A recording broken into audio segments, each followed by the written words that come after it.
was at Jules and I saw the beautiful display of all of your food. And I'm kind of, it's so funny because I should have known you guys did the talk about HPP. And I mean, it just seems right up your alley, but I truly was surprised that it was, There was some foreshadowing there for sure that yeah, I don't think anyone caught it. Like, I don't think anyone caught on necessarily though. And I think that's because, our treats are like very popular as well. mhm. But yeah, there was so many elements to that talk in terms of like getting the right information out there and getting information, but also just, and about too, when it comes to people's, when you enter into food, you're entering into a whole different region of, that's the base of that, of some animals, their whole diet. Yeah. And so you want to put out as much information as you can. And then we also wanted to just help the industry and be like, hey, look, you don't have to hide anymore. Yeah. It's not a bad process. We can all make our decision about where we want to go. But yeah, I honestly thought, it's really hard for me. It's always really hard for me not to talk about things. As you know, and Yes, probably exploit, I you do. know, I'm horrible about it. on a regular basis. But yeah, no, and it's like we've just come out with so many things in the past, uh I honestly thought it was just going to be like I have no idea what it was going to be, but I thought it would either be I thought it was going to be a base mix because Aaron and I were talking about it. And what's funny is that during our conversation, we threw out all these ideas. Not once did we bring up food. And we were just coming up with and we were like, okay, well, they have the beets and they have the golden paste. What else can they do along that line? They already have these treats. Maybe they'll come out with jerky. I actually even spoke with Kelly probably a week or so ago. And I was just like, you should come out with jerky. And she was like, isn't that a choking hazard? And I was just like, no. And but we have different dogs. My dogs do great on jerky.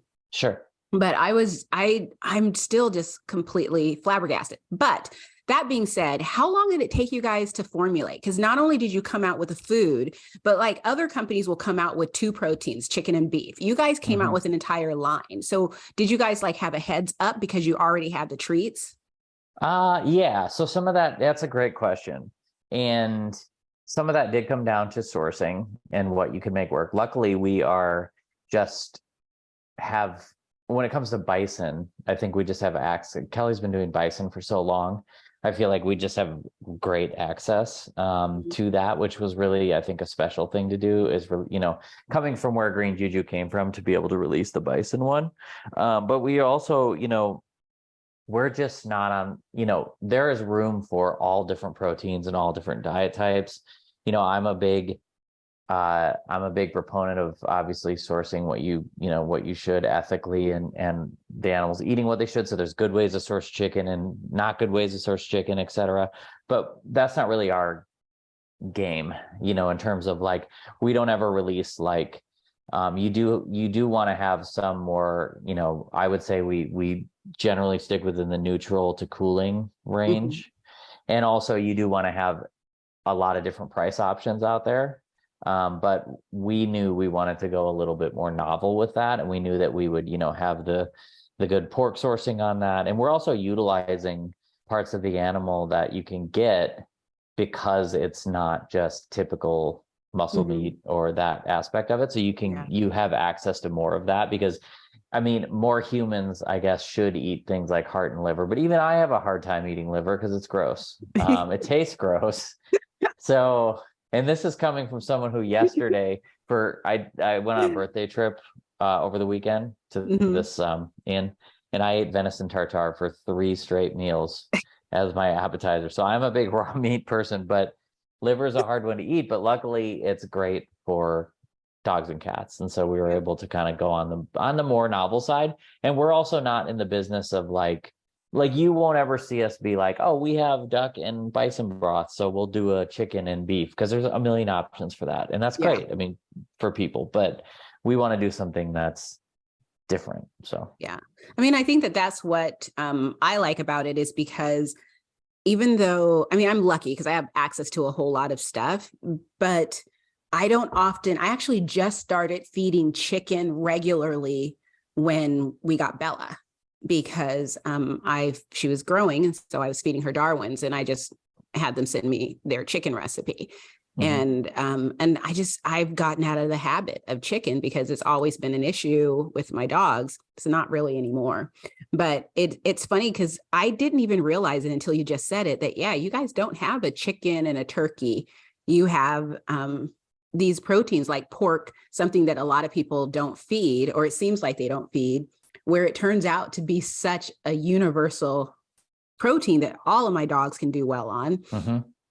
Bison, which I actually just published an article, and I just updated one comparing bison to beef, and the fact that bison is so lean, and again, not something that a lot of dogs are eating. And then of course, duck. People think duck is so expensive, and maybe it is in other areas of the country, but I just ordered a case of whole ducks for like $100 something. So I get it really affordably and just process it myself. But what I want to ask is, when it comes to the bison and beef, speaking of that, I was just at the grocery store. Prices of steak is outrageous. But what's funny is that bison used to be this fancy protein that was expensive. It's now the same price as grass-fed beef, where it was like, it used to be just a little bit higher, but now it's neck and neck. And do you have any idea, like, why did Kelly even start with the bison when you already had a beef? Yeah, so Kelly started with bison because her dog Bailey at the time had a lot of sensitivities and did really well with bison, and did well with bison, especially bison bone broth. And that was honestly, Just Greens was really the first product in the industry to have bone broth in it.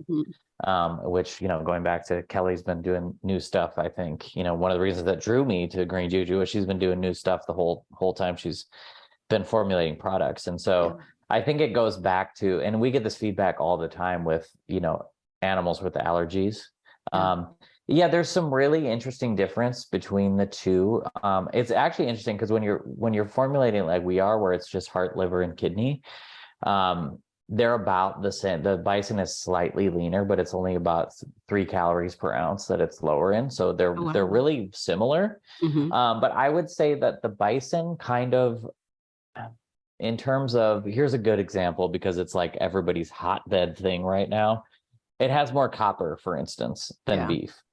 And I think that it kind of has typically a higher mineral content, and it's in that kind of exotic protein range where it's going to be a little bit different. But when it comes to the fats, the fat ratios, the omega-3 to 6s in both of them, when it comes to all those things, both are a great option. Like for me, if I had a dog that wasn't particularly sensitive, I would have no problem feeding the beef. In that case, because they are very similar, because they are obviously similar animals, but it just depends on kind of what you're looking for there. So why is there a difference? Because, when I was new to raw feeding, one of the things was, like, for instance, if your dog has a sensitivity to chicken, people kind of just assumed that all poultry was off the plate. And same thing like with beef. I actually asked a veterinarian here locally. Rodrigo couldn't handle beef. And so it was like, well, can he do, was it bison? I feel like it was something else, but I can only think of bison. And he was just like, no, you just should stay away from all of those type of proteins because he can't do any of it. So what's the difference between beef and bison, where a dog would have struggle with one, but not the other? I don't really understand any of that in terms of like, Thank God. it's so funny in terms of why would turkey be related to chicken in any way, or duck be related to chicken, or I haven't really seen that. I think that how the internet can be in terms of people running wild with theories and things like that, and that's cool. I mean, if that's what you want to do, but I have definitely not seen that, and that sounded really funny when I know. But so I mean, and there are so many ways now to test out what works for your animal and doesn't. There's like hair tests, there's tests for muscle testing, there's all these different tests, and I just really think what gives you the best results is the best test. Like everyone tends to have an opinion on like, this is the only test that works, or this one, or this is the only food that works, or this is the only fat ratio that works, or this is the only X, Y, and Z. But whatever works for your animals, just like whatever works for me and my personal health, Yeah. it's exactly the same thing. So like for me, it's like I would go about trying all of those different proteins. I wouldn't say my dog doesn't seem to do well with chicken, therefore I'm just going to cut out Yeah. all of those things. And I've never really seen that either. And that's what I actually am doing. I'm challenging myself to do something about raw feeding according to the alphabet all month. And on day I, which is intolerance, that's what I was like, it's really trial and error.